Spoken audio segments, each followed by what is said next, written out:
Até hoje algumas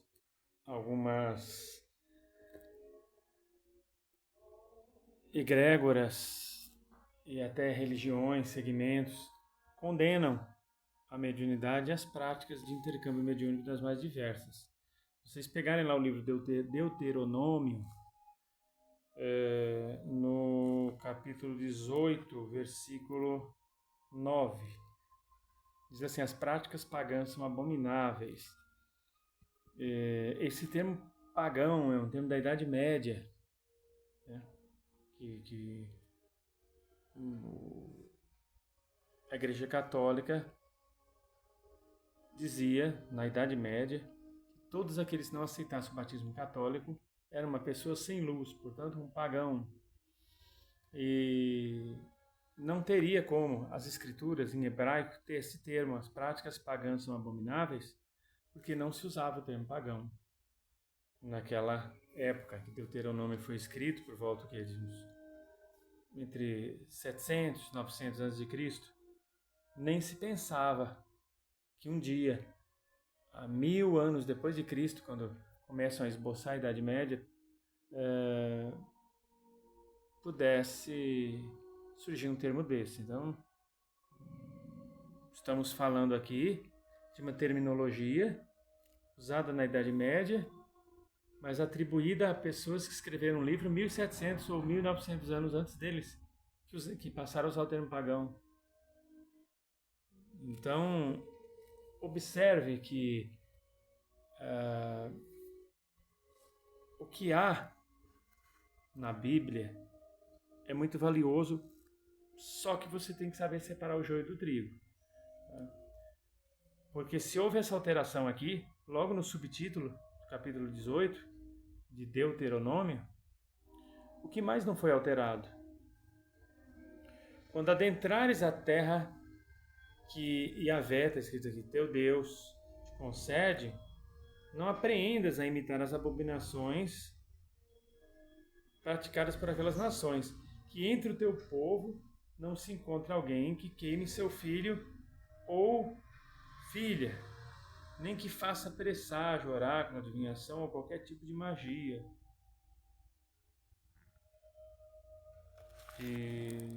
Ou que pratique encantamentos, nem que seja médium. Consulte os espíritos ou invoque os mortos. O termo médium passou a ser usado mais no século XIX. Então nós já temos aqui uma nova terminologia inserida num texto que nem existia na Idade Média e nem quando foi escrito o livro de Deuteronômio, por volta de 700 a 900 anos antes de Cristo. Então, em menos de 3 versículos, nós temos aqui uma alteração feita na Idade Média com o termo pagão que não existia, e é o termo médium, que passou a ser mais usado a partir do século XIX depois de Cristo.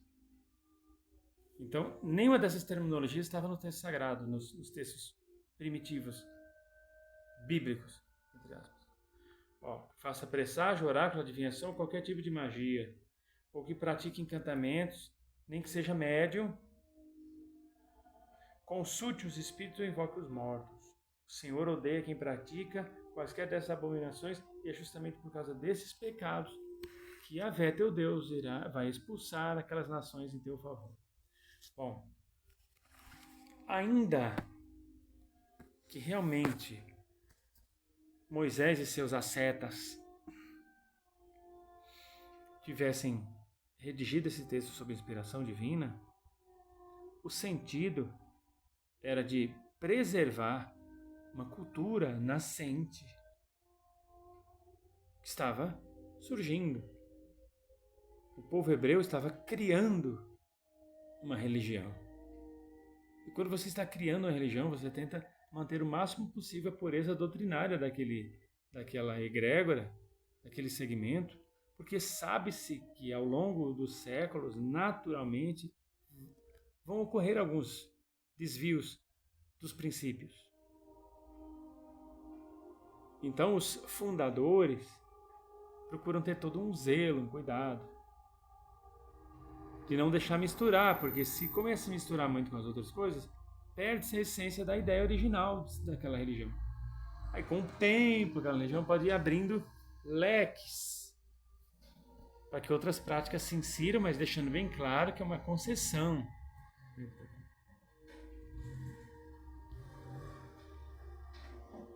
Então, o judaísmo estava em construção. E não existia um judaísmo só, existiam vários judaísmos.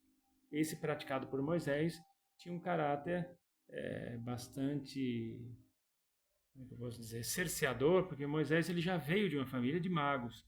Ele era neto adotivo do faraó, estudou magia, alta magia, com os egípcios. Ele procurava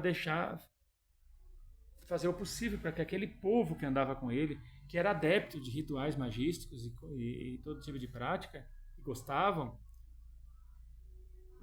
vigiasse melhor, já que estavam seguindo uma nova doutrina. Era nesse sentido de preservar a pureza doutrinária de um segmento que estava surgindo e se maculasse, podia não dar certo. Entendeu? Era nesse sentido.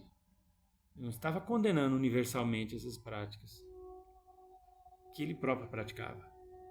Que há passagens bíblicas e que eles fazem necromancia para o povo de Moisés.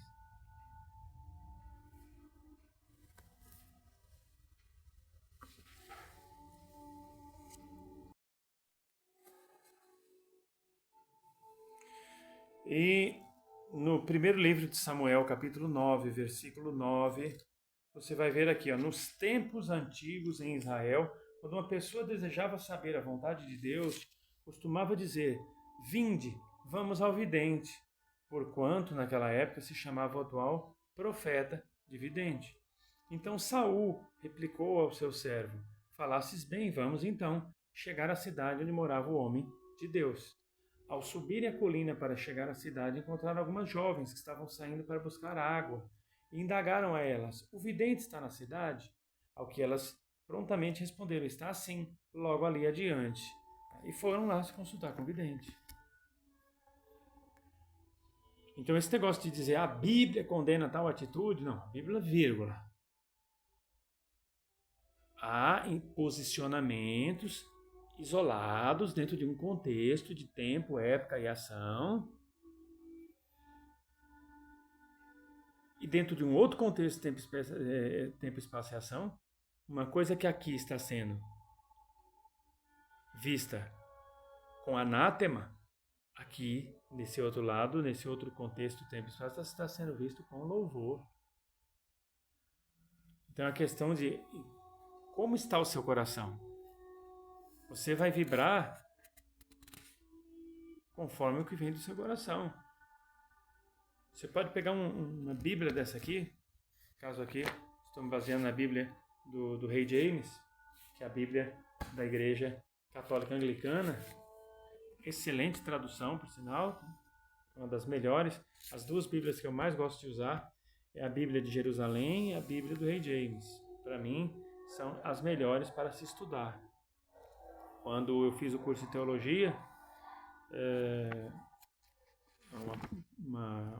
estudei alguns anos em algumas denominações evangélicas a fim de me aprofundar e também em nível de pós-graduação. E quanto mais eu estudava, mais eu via que menos a gente sabe. Não adianta ninguém vir com aquele ar de dono da verdade, portador da palavra de Deus, grande exemplo de moral. Só fachada, só marketing. A gente tem muito que aprender, mas uma coisa é certa. Quem achar que leu as escrituras de ponta a ponta, como eu li, e sabe de alguma coisa, está muito enganado. A maioria das coisas aqui são escritas no simbólico. Se você não tiver o respaldo do Espírito Santo de Deus e o auxílio das pessoas mais experientes na palavra, pessoas lúcidas, pessoas de consciência, para se chegar ao mais próximo do que o texto está querendo dizer, vai ficar patinando e dizendo groselha por aí. Em nenhum momento aqui está mandando buscar videntes, mas está dizendo que eles tinham suas motivações para isso. Como numa determinada parte, tem uma proibição, mas não está proibindo a humanidade em si de buscar aquela prática. Então uma coisa deve ficar muito bem clara, para que isso deve ficar muito bem claro. Outra coisa também, a mediunidade de transporte, como algumas pessoas falam assim, a mediunidade de transporte é uma mediunidade que na Bíblia fala muito assim de possessão, transe, até desdobramento, se você for parar para pensar. Vidência, clareaudiência, então nem se fala, né? Psicofonia. E fala, e essas mediunidades, cura, e essas mediunidades assim como transporte, então, que é um tipo de mediunidade de efeitos físicos. Veja bem, tem que tomar muito cuidado quando se referir a médium de transporte, porque o que às vezes você acha que é transporte pode não ser. É apenas uma disposição em se trabalhar de determinada forma. Por exemplo, aquele médium que numa sessão de mesa branca recebe um espírito em sofrimento ou um obsessor, para que aquele espírito seja encaminhado, esse mesmo médium, se você colocar ele na frente de uma pessoa que está obsediada e entrar em oração e pedir para os benfeitores fazer com que aquele espírito ou outros espíritos possam se manifestar mediunicamente nos médiums ali, ou um deles naquele médium, ele vai dar passividade. Da mesma forma como se não tivesse a vítima, entre aspas, ali.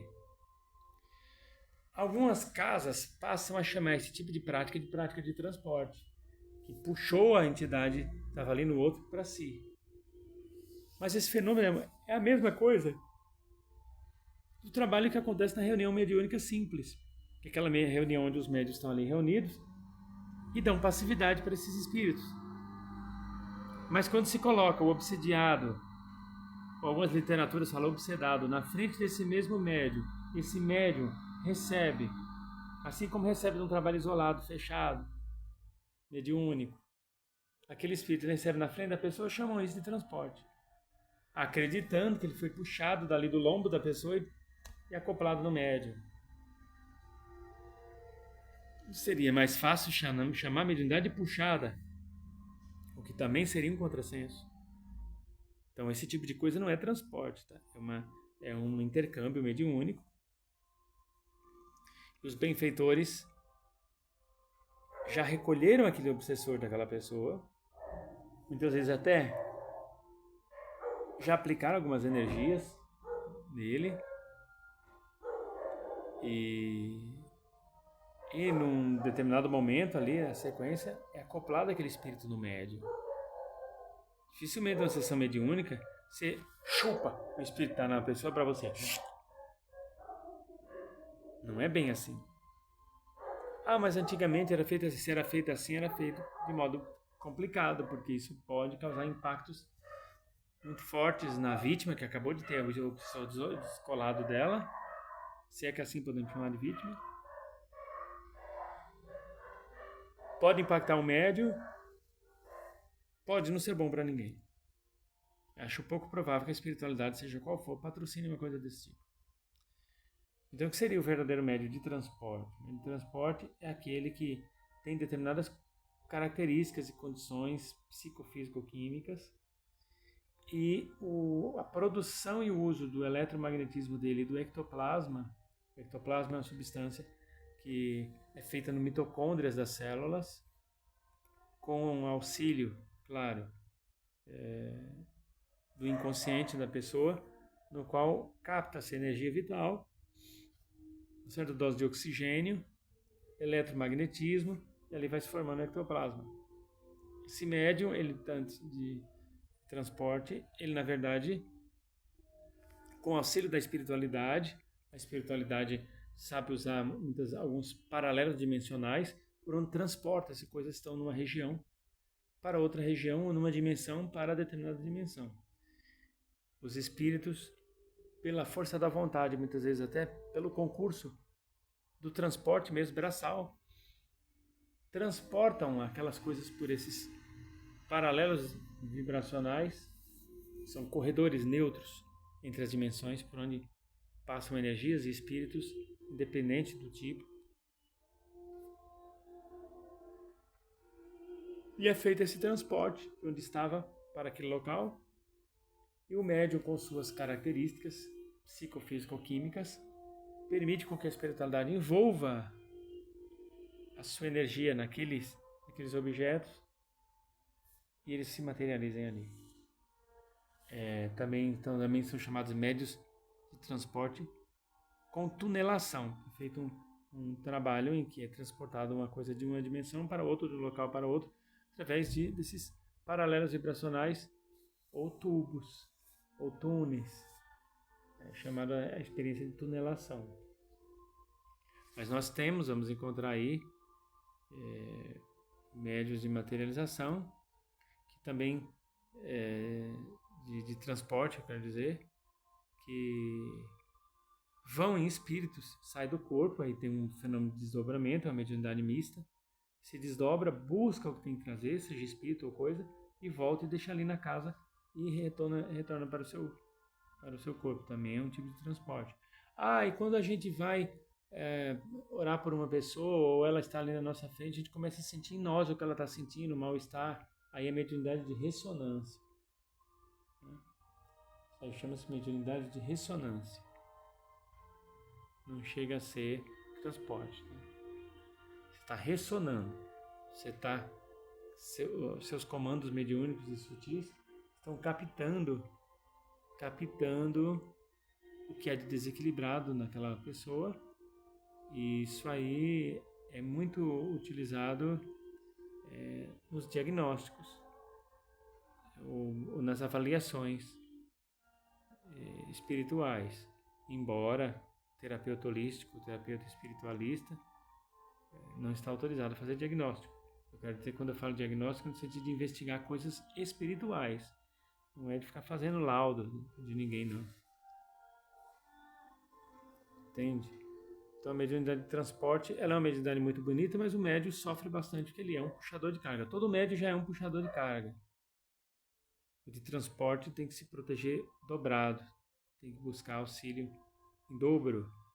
Procurar aí, se for da Umbanda, saber quem são seus padrinhos de coroa, masculino e feminino, seu orixá ancestral, deitar logo pro santo, fazer logo seu bori, seu autobatismo, aprender a se proteger, firmar sua direita e sua esquerda, porque senão a coisa pode ficar bastante complicada.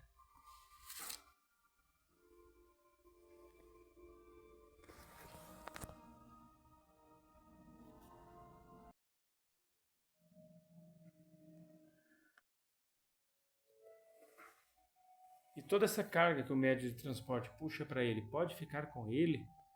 Muito pouco provável. Muito pouco provável.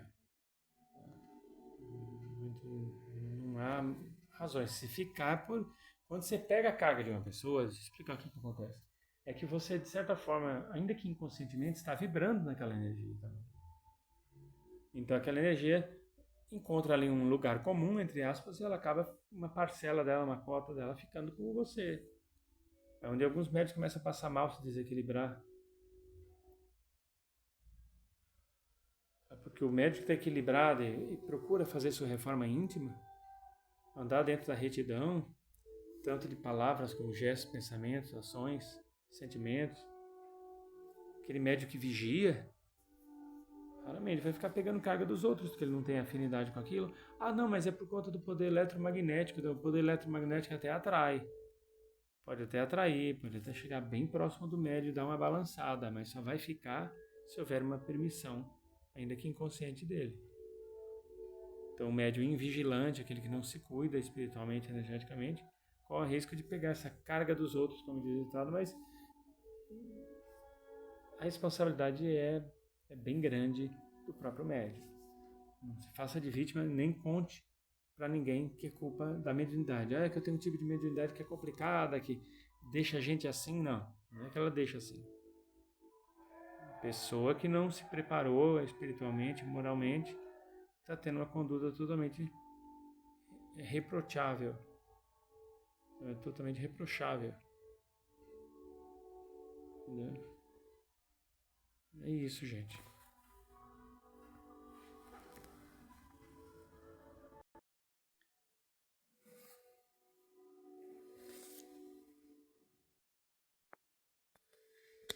Agora, sabe um outro assunto que eu preciso tratar aqui com vocês e que me deixa bastante preocupado e triste? São aquelas pessoas que se sentem donas da verdade e querem manipular a crença e a consciência das pessoas em detrimento da evolução dos outros, muitas vezes se aproveitando até da pouca informação e da incompleta formação das pessoas que ainda estão em seus estágios bem iniciais de conhecimento, para ficar colocando ideias e preceitos que não são verdadeiros, como, por exemplo, sobre as revelações descobertas de suas entidades. Se você vai num lugar que aquele lugar desestimula você a avançar na sua espiritualidade, aquele lugar não é o lugar certo para você. Talvez para ninguém. Vamos nos aprofundar mais nisso.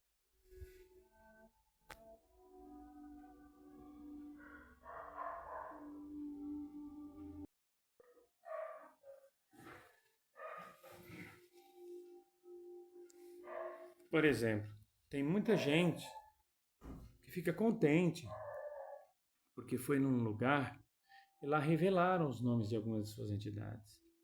Imagine você que quer tanto seguir o rumo da espiritualidade e quer um norte. Você quer saber qual entidade que trabalha com você que possa você já ir criando um laço de familiaridade com aquela entidade. E aí você vai a um lugar e lá falam assim, olha, você tem, por exemplo, o caboclo Guaraci. Só um exemplo. É mesmo? Como é que eu trato desse caboclo? Olha, você vai fazer assim, você vai pegar uma vela, metade branca, metade verde, vai acender, e vai fazer essa oração, e vai fazer assim, de preferência no dia tal da semana. Tome também um banho, assim, assim, assim, ensina a fazer o banho.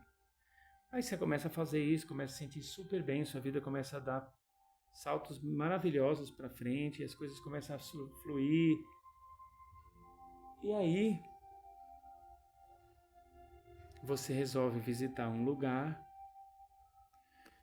e lá nesse lugar começam a desfazer dessa informação que você recebeu, que não é adequado. Como é que pode você estar acendendo uma vela ou chamando pela entidade tal, se não é assim que as coisas funcionam? A entidade é que tem que vir e dizer quem ela é, e depois riscar o ponto e se firmar. Está errado dizer que a entidade vem, fala quem ela é e firma o ponto e se identifica. Não está errado. Mas também não está nem um pouco errado ir até um lugar, receber uma revelação, pôr em prática as recomendações daquela revelação. Bom, se eu sei que meu caboclo é o caboclo Guaraci, por exemplo, e ele gosta de vela branca com verde, tal dia da semana, e vai me fazer muito bem tomar o banho tal, por que não? Por que não? Mesmo assim com o seu guardião, com o herê, com a entidade que for.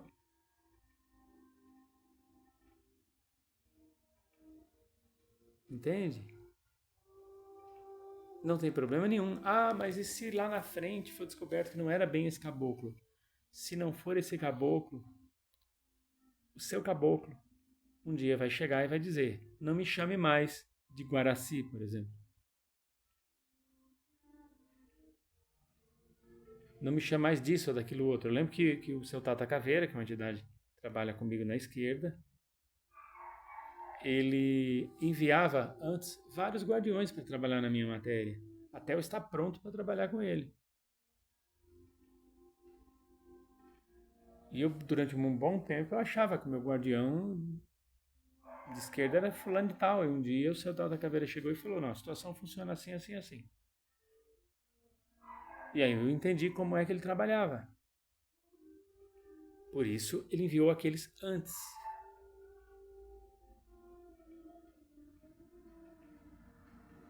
Então, não é porque conheço médios, por exemplo, conheci uma senhora que ela recebia o Zé Pilintra há muitos anos, décadas.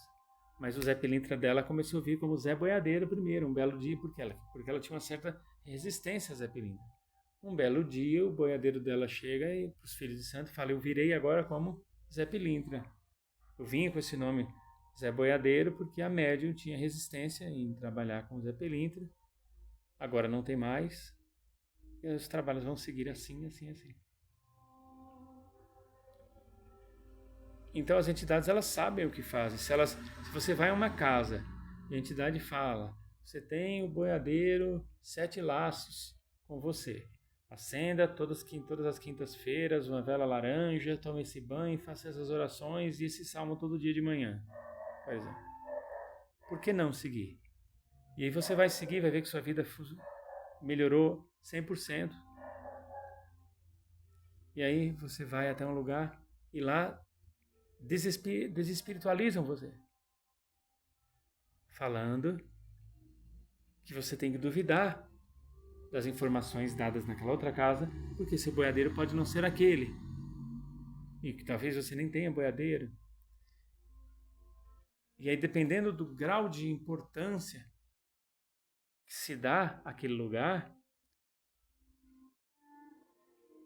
a pessoa vai parar de fazer aquela prática. Até entender que esse tipo de lugar não é o lugar certo para você. Porque um lugar que desmerece o que o outro falou, aquele lugar não está com espiritualidade voltada ao verdadeiro propósito de Deus, que é a fé, a caridade, o amor, a gratidão e a evolução, não está. Ah, mas eles ajudam muita gente. Eu acredito. Ah, mas lá eles mudaram a vida de muita gente para melhor. Acredito. E é por isso mesmo que você tem que parar e ver o mal que eles estão causando nas pessoas.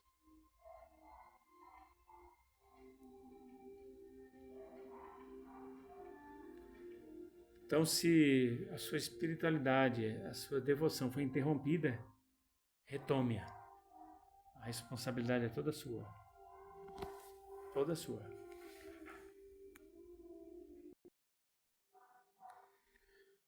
Ah, é normal, por exemplo, eu ter como guia de frente uma entidade da esquerda? Sim, normal. Antigamente havia um preconceito. Se a sua entidade de frente fosse da esquerda, ele se chutava do centro de Umbanda e mandava você para Quimbanda. Chutava. Alguns lugares chutavam. Chutavam eu, que a minha guia de frente sempre foi a Preta Velha, a vovó Vera Lúcia. E mesmo a minha guia de frente sendo de direita, só porque eu trago comigo Oxóssi e Choroquê na coroa, de frente. Eu era enxotado de muita casa que eles tinham medo que o meu Oxóssi virasse na esquerda no meio da gira e emborcasse, eles usavam essa expressão, emborcasse a gira deles. Olha a falta de conhecimento. Então, assim, não tenha vergonha de ter como guia de frente, entidade de frente, um guardião. Se assim lhe foi concedido, siga, aproveite, há um propósito nisso.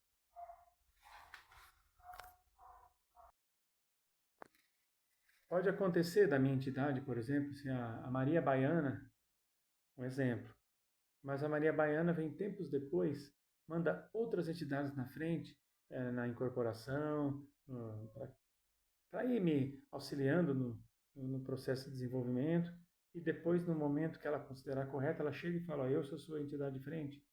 Então, o fato dela ser sua entidade de frente não quer dizer que ela tenha que ficar grudada em você, nem baixando primeiro que ninguém. Significa que ela é a entidade responsável, uma das entidades responsáveis pelo seu processo encarnatório, pelo seu mandato mediúnico, e ela está ali coordenando tudo isso. Ela nunca esteve atrás. Ela sempre esteve na frente. Só que como nem tudo que reluz é ouro, você acha que aquela entidade que baixa em você primeiro é a sua entidade de frente. Quando na verdade a entidade de frente não necessariamente tem que ser a primeira nas manifestações mediúnicas.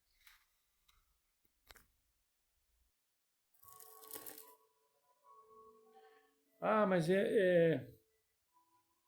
eu trabalho num terreiro que é assim, assim, assim, eu tento alertar as pessoas lá para abrir os olhos, para estudar, porque elas vão se tornar ferramentas melhores na mão da espiritualidade. Porque que eu oro, peço sabedoria para os guias lá do terreiro, para os médios, para o dono, para a dona da casa, e a coisa não muda. O que eu tenho que fazer?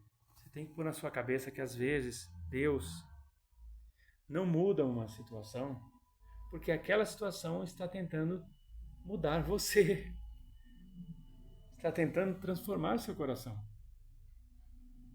Será que quem não tem que mudar é você? E por que não ser a mudança que você quer no mundo?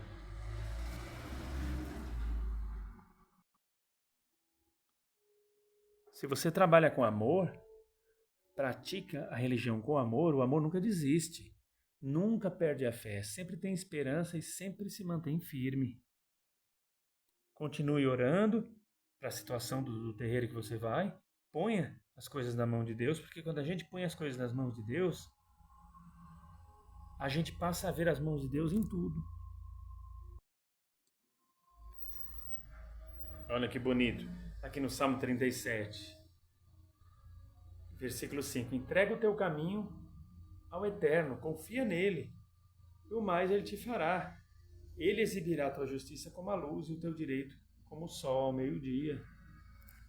É confiar em Deus, gente, colocar nas mãos de Deus e o melhor será feito em nome de Deus.